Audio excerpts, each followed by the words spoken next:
పొరబాటున చేజారిన తరుణం తిరిగొస్తుందా? ప్రతి పూటొక పుటలా తన పాఠం వివరిస్తుందా?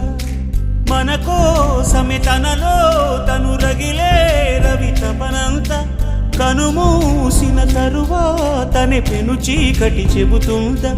కడతేరని పయనాలెన్ని పడదోసిన ప్రణయాలెన్ని అని తిరగే ఛాయా చరిత పుటలు వెనుచూడక ఉరికే కథలు తమ ముందు తరాలకు స్మృతుల చితులు అందించాల ప్రేమికులు.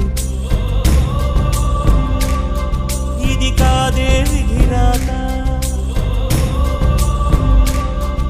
అనుకోదేం ఎదురీత. 10 నెలలు తనలో నిన్ను మోసిన అమ్మైనా అప్పుడో ఇప్పుడో తననే కలను అంటుందా?